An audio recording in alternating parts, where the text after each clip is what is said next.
Hello అందరికీ welcome to Anuvakshu vlogs and talks. నేను మీకు ఈ వీడియోలో అండ్ ఈ సిరీస్లో పక్కా తెలంగాణ ట్రెడిషన్లో పెళ్లి పనులు ఎట్లా చేస్తామని చెప్పిపోతున్నా. అయితే ఫస్ట్ స్టార్టింగ్ ఏంటంటే కడప కడగడం నుంచి స్టార్ట్ చేస్తారు. ఇల్లుకి పెయింటింగ్ కానీ సున్నం కానీ వేయించుకుంటాం కదా మనం శుభకార్యాలకి. అట్లా వేయించిన తర్వాత కడప కడగడం అనే ప్రోగ్రామ్తో స్టార్ట్ అవుతుంది అన్నమాట పెళ్లి పనులు అనేవి. కడప కడగడం అంటే ఏంటంటే ఇట్లా ఇంటి ఆడబిడ్డ అంటే ఇంటి ఆడపడుచు పెద్దవాళ్ళు కానీ చిన్నవాళ్ళు కానీ. అయితే మా అమ్మ వాళ్ళు మొత్తం నలుగురు. మా పెద్దమ్మ కడగొద్దు, తను మా పెద్దనాన్న చనిపోయారు కాబట్టి. అండ్ లాస్ట్ వచ్చేసి మా అమ్మ, అందుకని మా అమ్మ కడుగుతుంది ఇక్కడ కడప. అయితే మిడిల్లో వాళ్ళు కడప కడగడానికి నో ఛాన్స్ అనమాట, వాళ్ళకి ఛాన్స్ లేదు అసలు. అయితే ఈ కడప కడగడం అనేది ఎందుకు చేస్తారంటే మనం ఇడ్లీకి పెయింటింగ్ కానీ సున్నం కానీ ఇట్లాంటివి వేస్తున్నప్పుడు ఇంట్లో ఉన్న డస్ట్ అంతా తీసేస్తాము, వేస్టేజ్ అంతా బయటికి పంపించేస్తాం కదా. ఇల్లంతా క్లీన్ చేసి మొత్తము శుద్ధి చేసుకుంటాం కదా. సో అందుకని ఇల్లంతా క్లీనింగ్ అయిపోయింది, శుద్ధి అయిపోయిందని మన ఇంటి దేవతలని, కులదైవంని, మనం పూజించే మన ఇష్టమైన దేవుళ్ళని అందరినీ మనం ఇంట్లోకి ఆహ్వానిస్తున్నట్టు లెక్క అన్నమాట. అయితే ప్రాసెస్లోకి వెళ్ళిపోతే ఏం చేస్తారు అని అంటే, ఫస్ట్ ఇంటి ఆడబిడ్డ కడప కడుగుతుందని చెప్పినా కదా, తను వచ్చిన తర్వాత ఫలానా రోజు అంటే లగ్నపత్రిక రాయించుకున్న రోజే కడప కడగం ఎప్పుడు అని చెప్పేసి వాళ్ళు ఇస్తారనమాట. ఆ రోజు ఇంటి ఆడబిడ్డ వచ్చి ఇట్లా కడప కడగాలి అంటే పసుపు రాసి ముగ్గుతోని పిండి వేసి అల్లికి చేయాలన్నమాట. నెక్స్ట్ కడప కడిగిన తర్వాత బయటే స్నానం చేసుకొని వచ్చిన తర్వాత మళ్ళీ ఇంట్లోకి వచ్చేసి దేవుడి పూజ మందిరం ఇవన్నీ క్లీన్ చేసి పూజ చేస్తే కడప కడిగినట్టు అయిపోతుంది. ఇంకా అదే రోజు అంటే పెళ్ళికి ఎగ్జాక్ట్గా 1 వీక్ ఉంది అన్నప్పుడు, పెళ్ళి సపోజ్ సండే ఉందనుకోండి, అంతకుముందు సండే రోజు పెళ్ళి రోజు ఇట్లా పెళ్ళి కూతురికి పూజ చేపిస్తారనమాట, గౌరీదేవి పూజ. మేమైతే మా సైడు లగ్గం తీయడం అంటాము. అట్లనే ఈరోజు పసుపు కూడా దంచుతారనమాట. ఈ పసుపుని పెళ్లి పనులలో అన్నిట్లా వాడతారు. అయితే లగ్గం తీయడం అంటే ఏం చేస్తారంటే, కళ్యాణం అంటే పెళ్ళి ఎవరి దగ్గర అయితే ఉందో వాళ్ళ దగ్గర పెళ్లి కూతురువి పెళ్లి కొడుకువి బట్టలు అన్నీ పెట్టేసి ఇట్లా పంతులు గారు వచ్చి పూజ చేపిస్తారనమాట. పెళ్లి కూతురుతోని ఫస్ట్ గౌరీ పూజ చేయించిన తర్వాత పెళ్లి బట్టలకు అన్నిటికీ పూజ చేపిస్తారు. నెక్స్ట్ వచ్చేసి ఇట్లా పసుపు దంచిపిస్తారు. పసుపుని అంటే ఇట్లా పసుపు కొమ్ములు కొంటారనమాట, పెళ్లి బట్టలు కొనడానికి అని చెప్పేసి వెళ్తారు కదా. ఫస్ట్ పెళ్లి బట్టలు తీసుకుంటారు, పెళ్లి బట్టలు తీసుకున్నప్పుడే పసుపు కొమ్ములు కూడా తీసుకుంటారు అనమాట. ఆ పసుపు కొమ్ముల్ని ఈరోజు ఇట్లా పసుపు దంచడం అని చేస్తారనమాట. పసుపు కొట్టడం అంటాం మేము. అయితే అంటే పసుపు కొట్టడం అని అర్థము.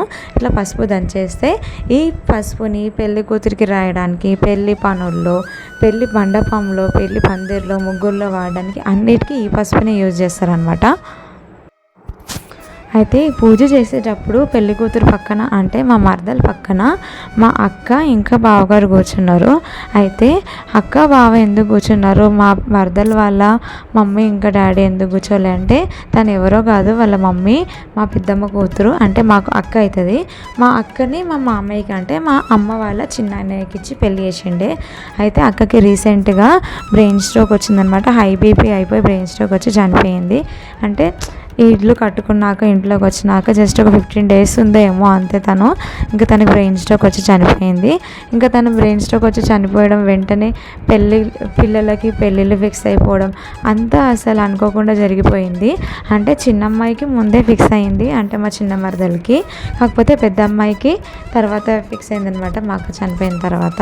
అందుకని ఇంకా తల్లిదండ్రుల స్థానంలో మా అక్క ఇంకా మా బావగారు కూర్చొని పూజ చేయించిండే ఇక్కడ.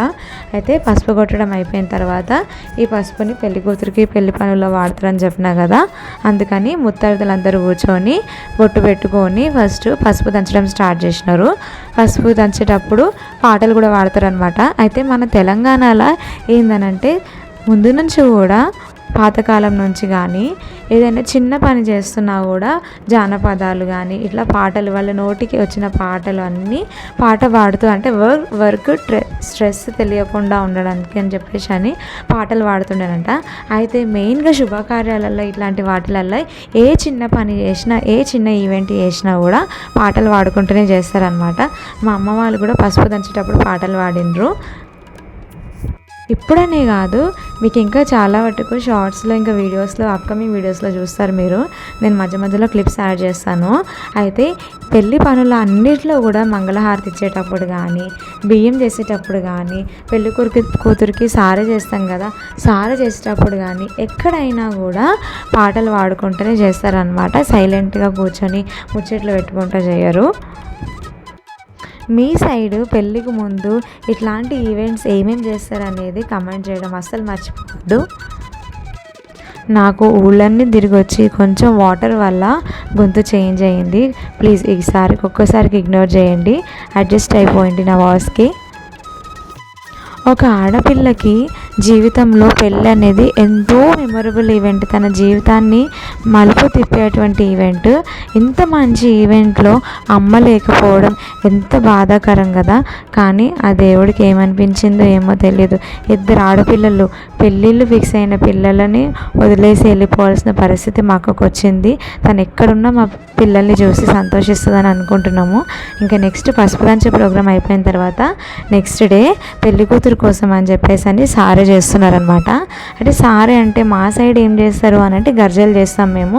కొన్ని సైడ్లో అంటే ఆంధ్రాలో అయితే చలివిడి చేస్తారంట. కొన్ని ప్లేసెస్లో వరంగల్ ఇటు సైడ్ తెలంగాణలోనే ఇటువైపు సకినాలు అరిసెలు అవి చేస్తారంట.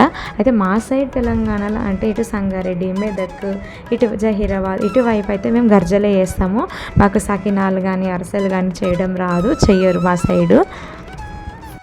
అయితే ట్విస్ట్ ఏంటంటే పెళ్ళి కొడుకు వాళ్ళ సైడ్ నుంచి ఈసారి కొత్తగా మాకు సకినాలు కూడా కావాలని అడిగిర్రంట. అయితే అందరు షాక్ అయ్యారు, మన సైడ్ సకినాలు ఉండవు కదా, వీళ్ళు సకినాలు అడిగిర్రేందు అని. అయితే అడిగినంత మాత్రాన్ని ఇంకా చేయకుండా ఉండలేం కదా, సో మనకు రావు అని చెప్పేసి వదిలేయలేము. అందు గురించి సకినాల్ని బయట ఆర్డర్ పెట్టేసారు. ఈ గర్జలు కూడా ఇన్ని కావాలి అని చెప్పేసి అని వాళ్ళు అడుగుతారనమాట. లైక్ 300, 500, 1000 అట్లా కూడా అడిగే వాళ్ళు ఉంటారు. కానీ అబ్బాయి వాళ్ళ సైడ్ నుంచి 300 అంటే 300 గర్జలు అడిగిరంట. మిగతావి ఒక 200, 500 ఏమో సకినాలు అడిగిరంట.